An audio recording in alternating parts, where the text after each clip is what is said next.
आदि अनंत महादेव, शिव शंकर, शिव शंभो, हर हर महादेव। हमारे शास्त्रों में भगवान शिव को संहारक का दर्जा मिला हुआ है। हर कोई शिव भक्त इस बात को जानना चाहता है कि आखिर भगवान शंकर का जन्म कैसे हुआ और इनके माता पिता का क्या नाम है। अलग अलग पुराणों में भगवान शिव के जन्म और उनके माता पिता के विषय में कई सारी कथाएं प्रचलित हैं। इसीलिए आज की इस खास वीडियो में हम आपको बताने जा रहे हैं भगवान शिव शंकर के जन्म से जुड़े कुछ खास रहस्य जो शायद आपको ना पता है। तो चलिए दोस्तों, करते हैं शुरू और जानते हैं आखिर क्या है भगवान शिव शंकर के जन्म की गाथा। आखिर कैसे हुआ उनका जन्म और उनके माता पिता आखिर कौन है। चलिए शुरू करते हैं, लेकिन शुरू करने से पहले हमारे चैनल को अवश्य सब्सक्राइब करें और साथ ही साथ चैनल का बेल आइकन अवश्य दबाएं ताकि आपको आने वाले वीडियोस की नोटिफिकेशन मिलती रहे। दोस्तों, शिव पुराण के मुताबिक भगवान शिव को स्वयंभू माना गया है, यानी इनकी उत्पत्ति स्वयं ही हुई है। भोलेनाथ जन्म और मृत्यु से परे है। विष्णु पुराण में भगवान शिव के जन्म से संबंध में एक कथा प्रचलित है। कथा के अनुसार एक बार ब्रह्मा जी को एक बच्चे की जरूरत थी। तब उन्होंने इसके लिए तपस्या की। तभी अचानक उनकी गोद में रोते हुए बालक शिव प्रकट हुए। ब्रह्मा ने बच्चे से रोने का कारण पूछा तो उसने बड़ी मासूमियत के साथ जवाब दिया, उसका नाम ब्रह्मा नहीं है, इसीलिए वह रो रहा है। तब ब्रह्मा ने शिव का नाम रुद्र रखा, जिसका अर्थ होता है रोने वाला। शिव के ब्रह्मा पुत्र के रूप में जन्म लेने के पीछे भी विष्णु पुराण में एक पौराणिक कथा है। इसके अनुसार जब धरती, आकाश, पाताल समेत पूरा ब्रह्मांड जलमग्न था, तब ब्रह्मा, विष्णु और महेश के सिवा कोई भी देव या प्राणी नहीं था। तब केवल विष्णु ही जल सतह पर अपने शेष नाग पर लेटे नजर आ रहे थे।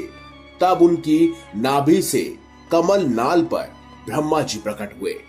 जब ये दोनों देव सृष्टि के संबंध में बातें कर रहे थे तो शिव जी प्रकट हुए। ब्रह्मा ने उन्हें पहचानने से इनकार कर दिया। तब शिव के रूठ जाने के भय से भगवान विष्णु ने ब्रह्मा को शिव की याद दिलाई। ब्रह्मा को अपनी गलती का एहसास हुआ और शिव से क्षमा मांगते हुए उन्होंने उनसे अपने पुत्र रूप में पैदा होने का आशीर्वाद मांगा। शिव ने ब्रह्मा की प्रार्थना स्वीकार करते हुए उन्हें यह आशीर्वाद दिया। लेकिन दोस्तों, जितना ये आपको साफ साफ नजर आता है या सरल लगता है, उतना सरल है नहीं। ये बहुत ही संगीन है, यानी कि ये मामला बहुत ही उलझा हुआ है कि आखिर शिव के पिता कौन है।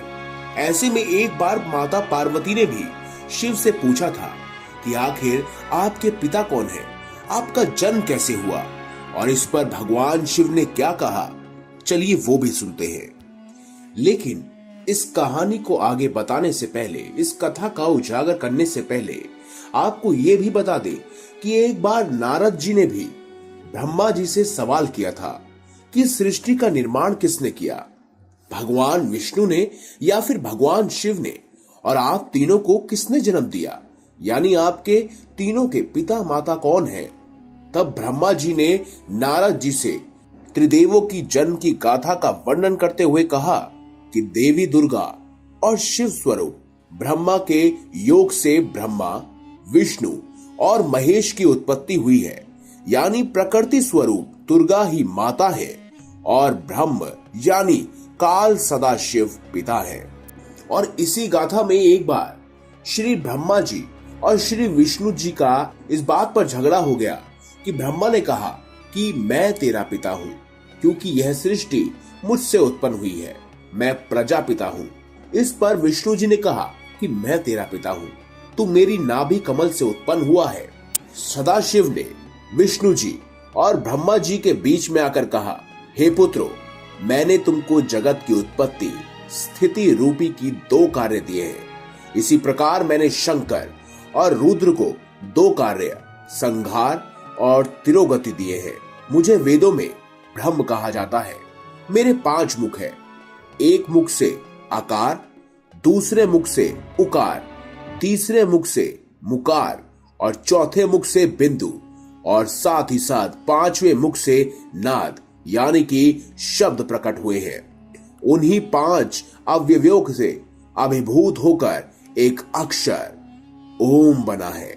यह मेरा मूल मंत्र है, यानी कि शिव, ब्रह्मा और साथ ही साथ विष्णु के पिता हैं ब्रह्म, और इन्हीं ब्रह्म से उत्पन्न हुए हैं भगवान शिव शंकर, रुद्र, विष्णु और ब्रह्मा।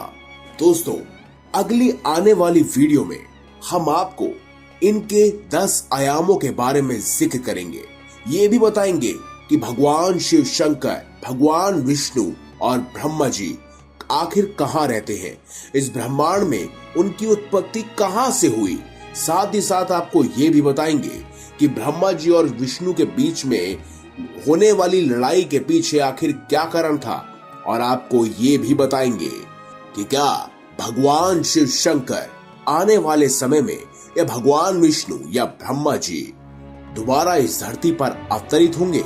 साथ ही साथ हम आपके कई सवालों का जवाब भी देंगे। इसीलिए आने वाली वीडियोस को देखने के लिए हमारे चैनल को सब्सक्राइब करें, ताकि आपको बहुत सारी अधिक जानकारियां मिल सके जो कि सनातन धर्म यानी हिंदू धर्म से जुड़ा हुआ है। धन्यवाद।